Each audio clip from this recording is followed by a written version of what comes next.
express yourself better, and we're going to go through all the crystals that help with that. But if you wish to express yourself better, if you're looking for other things, then you can really predispose yourself to having something really nice happen. Just as an example, we drew earlier for one we have ready for now for Native Earth Lady. Tiger's Eye. Now, Tiger's Eye isn't about balancing two things. It's about finding the balance within yourself, your body, called homeostasis. If you've got something wrong within your body, and the same emotionally or mentally, then you want to allow your body to find its balance, not what you think the point of balance might be. So trying to create a point of balance that may not reflect what your body needs to do to heal itself, to find its best working position, can actually throw a spanner in the works more than anything. So just as an example, your body has this amazing ability. Say you hurt yourself. I broke my arm last year. I broke my wrist actually last year. And so when the cast came off and I was able to do things again, and I casting my rod, the cast came off, casting my rod. When I was casting my rod, it would really hurt. So I had a temporary brace on so that I could handle the work of that. But the brace had to be right so that I had just enough movement inside. And that's what I'm talking about, the balance. The body wants to do it when it can. When it can't do it, it avoids it. And so it puts pressure on another part of your body. And these are what we call the trigger points in muscle groups, so that you can keep using your body the way you want to use it. The body actually references pressure into a different space and allows you to keep using it. Now, that can cause damage over time, so it works for a short period of time while you're healing something. But the key there is understanding, what does my body need to find its balance? What food does it need? What position does it need? We've all got what we call a healing position. That's where it hurts the least. If pain is involved, it hurts the least. If no pain is where it's the most comfortable. And when we start seeking that balance, then we start putting ourselves in a position that actually the body's doing more healing than we could realize otherwise. And so there's the tiger eye. It's looking for that balance and allowing your body to find the balance between what you're doing, what you're feeling, what turn to you as a signal from your body, and hearing your body and making those adjustments. And if you keep continuing to make those adjustments, you'll also keep noticing improvement. So there you go. Welcome, Gabriella. It's great to have you here. And Dr. Loris, fantastic having you all here. Tom, hello. I'm not one for the shout-outs as a rule, but I needed to know if anybody else wanted the cards. And as we move through the chakras, one of the beautiful things about chakras is you can go through and you can ask what the chakra needs and choose the crystal, if it's a card, if you've got a book, or if you just start hunting, typing in whatever, but you can use the show in future. You can come in, load the show. If you're listening on Spreaker or iTunes, you can come into www.intuitalks.com, go to Energy Therapies, go to a Psychic Affair, and look for the Crystal Healing Show. You'll see it there in the recordings. Once you get there, you'll actually see the slideshows. They all load of the pictures as we go through, and you can just click on the ones, and you'll see a variety of crystals on each slide once we get through the main initiatory of the show. Now, getting to know your crystal is a deal. So I want you all to either grab a crystal. Now's the time. If you want me to draw one for you, I will. So we've got turquoise. Bear that in mind, what crystal I've already drawn. Herderite for, was that Mags? Herderite? Okay.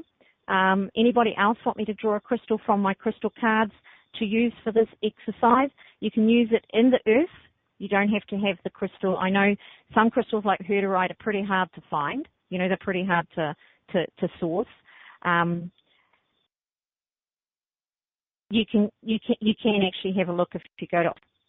I discovered the other day. I should have known, but I've never really looked at it because it never concerns me too much. But today I am looking at the thing. So, Dolores, would you like me to draw a card for you, or do you have a crystal? Clear quartz for Roger. He's not going to live that down in a hurry. So, Dr. Quack, would you draw a card for you, or do you have a crystal that you would like? Anybody dive on in now so I can move? Yes, pick for you, Sherry. For Sherry, we've got Will, we've got malachite. Okay. And one for you, Gabriella. So you remember your own, because I'm definitely not going to remember. And action. We've got carnelian for you. That's for you, Gabriella. And I'm going to tell you how to connect, so hang on to the crystals that I've given you. You don't need to have the crystal, but if you've got to have it, card. So I've got Dolores. I've got just plain water for you, so I'm going to do a second draw because these have a title card. We've got the rose quartz for you. And Alan, Dr. Quack. I can't help but think Donald Duck when I see the word quack and doctor together. We've got zincite for you, Alan. Yes, we know. Thank you. Beautiful. Zincite for you, Alan, Dr. Quack. Pokey. Sorry to bust you. Well, he got busted in Chris's show the other night, so everybody kind of knows. Is there anybody that I've missed that would like a card drawn? Guest? I can draw a card for you too. I don't need to know your name. I'm happy for you to be guest and draw you a card if you would like.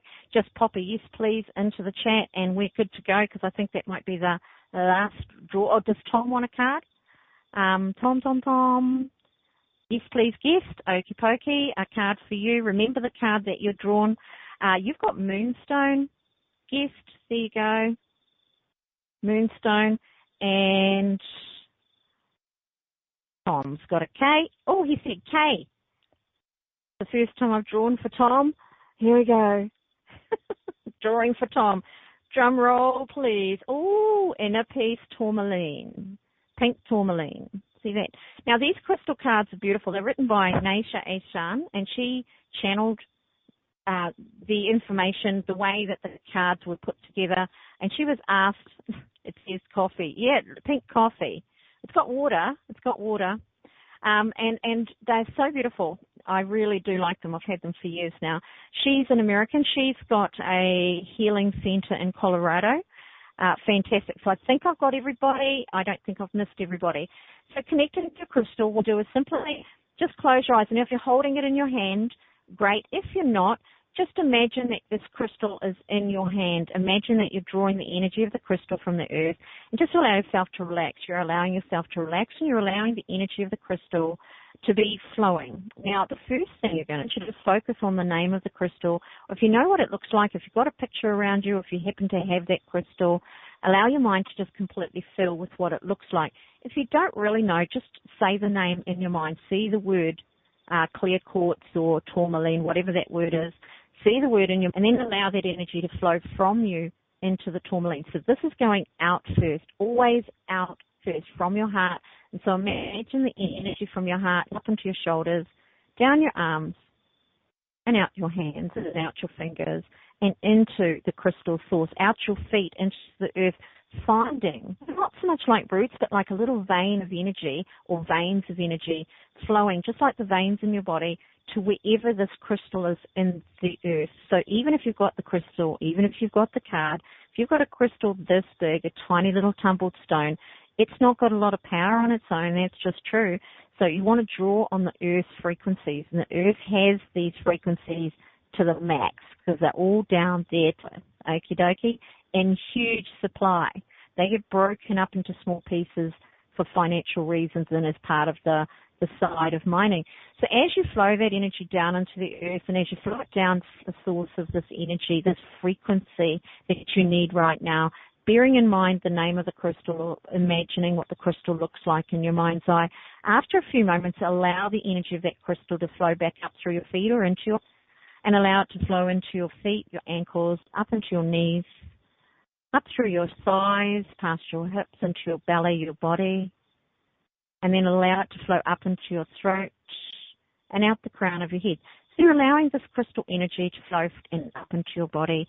If you're holding it in your hand, allow it to flow from your hand and up into your arms, and then from there, let it flow out throughout your body. But we're still trying to connect to the earth frequencies. We're still drawing on that particular frequency. All of the earth's energy will flow into you as well, but we're just singling this one out for its properties that can enhance us. They can help us to seek something, gain something, or ward something off, something that we may not want within our energy field.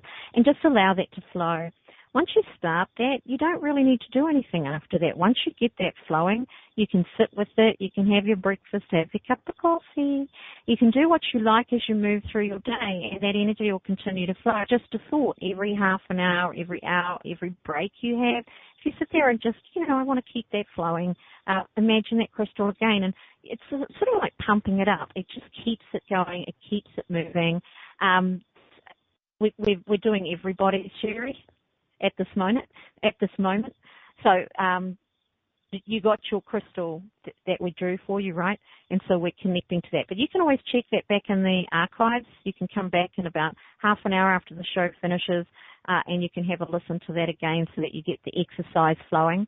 And every now and again during the day, if you just remember that crystal, if you are using it for clarity and consciousness, then allow yourself to remind yourself if you're forgetting or if you can't remember something, just remember that you're working with whatever that crystal might be for you.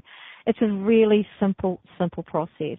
And then you can narrow it down a little bit more and you can ask yourself, is there a chakra that I need to be working with? Is there something that I can flow in a particular frequency that will enhance my day, my week, a particular situation? So you can be very specific. And this is how you can end up using a number of crystals in a variety of ways. And you can end up for a week, you could end up with perhaps 3 or 4 that you've utilized for the day. No matter what you do, you will feel better in one respect, or you will feel stronger in the particular area that you're trying to resolve. You may feel more calm. So if you're looking at the basic influences, that's what I've got going on here. The clear quartz is for your clarity of thought, defining energy. Now, how does that work? So the defining energy and the clarity of thought are the same thing to a certain extent. You can discern. Okay, instead of like, this is just one big mud puddle coming at me, it becomes, it's sharp focus. It separates things out for you. So it's easier for you to take things in. Brilliant if you are learning something, studying, needing to remember. It's not per se, but then if you're not struggling to get the information you need, if you're not stressed about it, if you see it clearly to start with, it's easier for you to remember anyway. Your amethyst, comprehension, it gets so often thrown into it's the healing crystal basket that I find it gets underutilized. My favorite amethyst isn't Brazilian, actually. It's Indian amethyst, which has a deep red, rich tone, big, solid points. It's like fat and meaty. But comprehension is so important to understand experiences. So if you find yourself struggling to know what's going on with a partnership, with a job, with yourself, then use amethyst for comprehension. And this is where we start to go, I can be specific. I can grab my amethyst here and say, I really don't understand what's going on. Do I need to focus on a particular chakra? Is there something that in my experience that's preventing me from understanding the experience right now? Is there something preventing me from understanding what's going on? Is there something that's making it harder for me to listen to and take on board communications from others, whichever part of your life that might be? And a lot of arguments with people and you don't get what's going on for a period, grab your amethyst and use it for that. It's got the purple, so any purple stone is going to have an element of acceptance in it. So color does attract for a reason. So acceptance isn't about putting up with things. Acceptance is about accepting the way things are. A really often misunderstood thing. If you're looking to heal and you want to use crystals to heal, you need to understand the way things are. So that actually takes away denial to a certain extent and allows you to tell yourself any fantasy story or scenario. The rose quartz, softening heart energy, which can be huge, relieves anxiety. Now, it's quite a cheap stone, so you can get a large rose quartz without too much trouble. And you'll see them often sold as rose quartz with bowls with, what are they called, Himalayan salt inside, and then the heat of the light that sort of gets it all working together. That's quite a beautiful thing. It does help to relieve anxiety, so you can specifically go, anxiety is a bit of a problem. It can be a mood lifter. So instead of just the word love associated with rose quartz, we need to think about what love a little bit. Maybe softening, being defensive, that's hard energy. Softening, being hard on other people and making them prove themselves to us, especially men or the opposite sex, women, when we've been hurt a few times. Relaxation, come on, soft, nice. Pop it in your bath. Seriously, pop it in a foot bowl of water and let it sit there for a while and pop your feet in there after you remove the crystal. Sit in the bath. Remove the crystal. Jennifer, did I